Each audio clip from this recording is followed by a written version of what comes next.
I'm really pleased today to have one of my oldest and bestest friends with me. He's Matt Woodcock.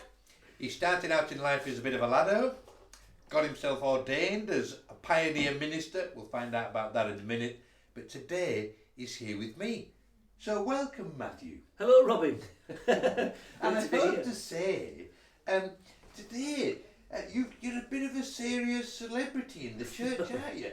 You know, you're writing books and you're on radio too, talking about God. What do you feel about that? Well, I don't like that word celebrity. I just think I'm a journalist by background, as you know, and it's amazing how when you think you've laid down one career to pursue, you know, to answer the call to ministry, how the gifts that you used to use, God finds a way to use now as a sort of minister. And that's what's happened. I just began. I thought I'd write a book, and that went well, and then radio too. Yeah. So now you say I just wrote a book. You wrote a book called Becoming Reverend. Yes. Right? Came out about what? 3 years ago. 2016. 2016. The book is incredibly moving, hilarious, short, quick, bite-sized pieces, really accessible, but. Thank you. But in that, it's obvious that actually you found the whole business of going to theological college and being selected and trained and prepared to be ordained a really difficult business.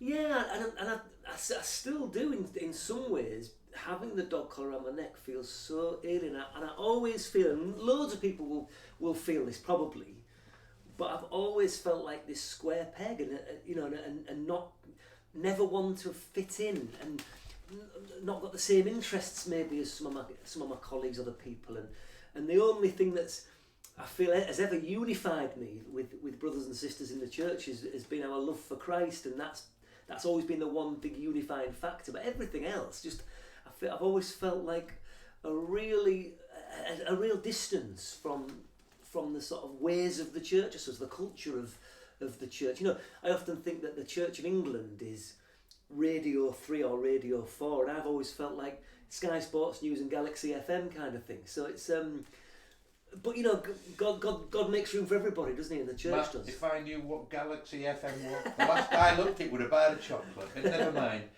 Now you were ordained not as like an ordinary curate. You were a pioneer priest. Just give us a quickie on what is a pioneer priest.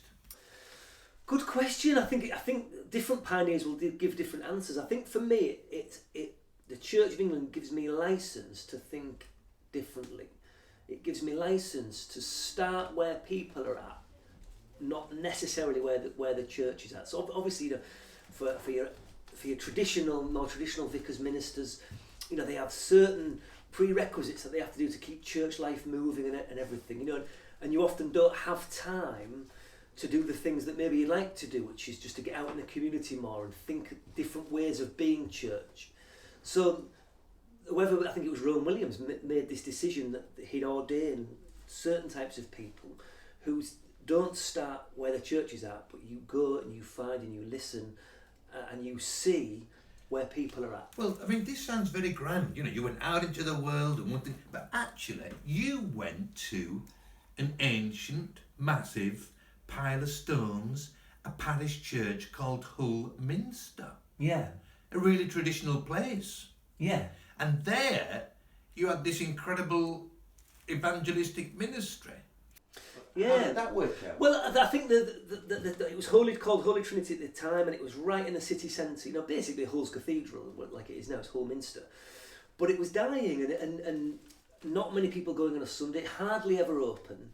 And the bishop, in his wisdom, put a little team of us in there. We all had different sort of roles, and my role was to get the building, this great big barn of a church, used for the creative arts and ways that would generate people walking through the door, but also the ministry to the city centre, and how can we spread the love of Christ in this place, in this kind of very working class city, with this, like you said, this massive church right in the middle of it. And so it was a dual role to get energy and life and light happening in the church in different ways, but also getting the message out. And it was the best years of ministry I could possibly have wanted, really. Yeah, it was amazing.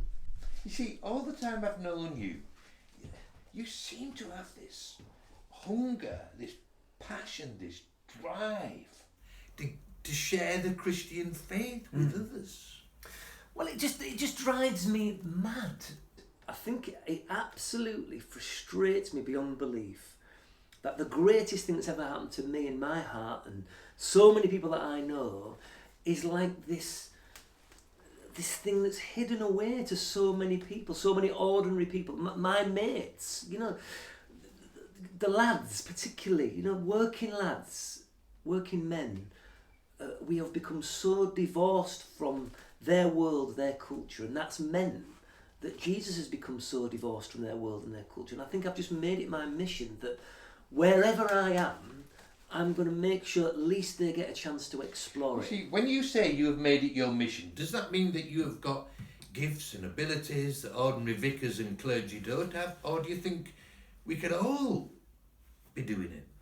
No, I mean, I've got certain gifts, just like we're all individuals, but I find it perplexing that, you know, we are these messengers of the good news. Well, we need to start finding ways to tell people in a way that's comfortable and within your own character. You know, not everybody's going to be doing beer festivals and whatever else I did, because that was just my particular gift to do it that way. But, you know, it's beholden on every single Christian to find ways sensitively and appropriately to share their faith. And if we're not doing that, I would go as far to say is that we are not living out our calling as Christians. I just don't think we're getting out.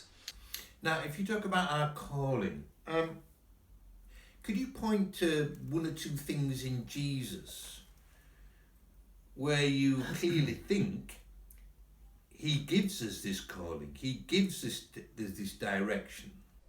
Yeah, I mean, I've always used, I find paintings, we're in Robin's studio now, you probably can't see some of his paintings, but I found religious paintings always really helpful in telling the story of Jesus and passing that on.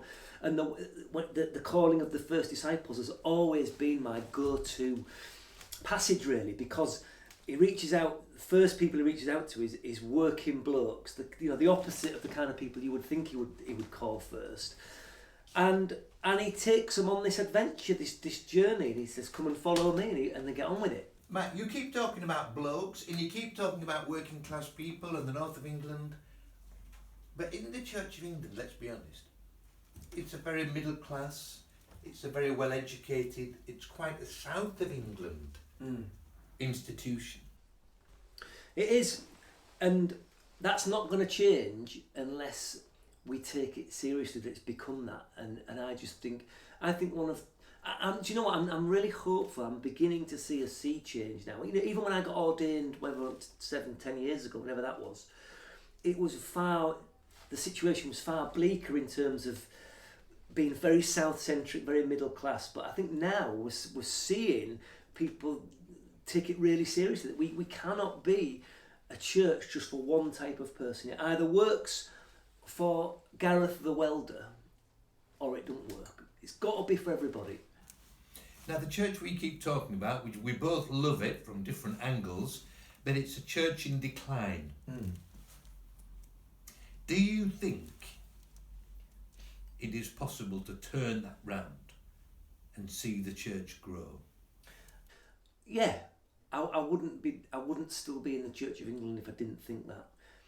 But it's going to take some pain, it's going to take some change, even more change, and it's going to take some real hard work and clear thinking and honesty about where we're at. I still, when I go on social media, the things I read sometimes in the Church Times, I just think, what church are you talking about here? Because from what I'm seeing, we've become too happy with 10 people stood in front of us on a Sunday morning, and I just think unless we're not happy with that, not that we don't care for the people who've been coming for years, of course we do, but we have to get discontent. We have to feel it with our bones. We have to feel Christ's discontent with the way that his world was when we have to feel that same discontent. And I believe that out of that discontent comes a fresh energy and passion, drives us to our knees in prayer, and then drives us out there into ways and places that we would never have thought possible, or that we would never have thought we could ever do. And what the most amazing thing that I see, I used to work for the diocese in a kind of missionary role, was seeing priests who've done it this way all their lives, all their ministries, have the bravery and the courage to go, because of the situation we're in, I'm going to try and do it this way for a bit and see how I get on with that.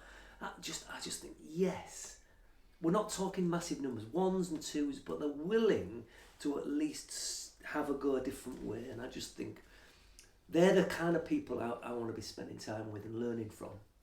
Matt, it's been wonderful talking to you as always, and inspirational. Thank you so much. Cheers, Robin. And just before we finish, you've got a new book coming out. Tell us when it comes and what it's going to be called. So it's called Being Reverend, and it's the first 18 months in Hull, more diaries, and it comes out first week of November, I think. We'll look out for it. Thanks, Thank Robin. you. Cheers.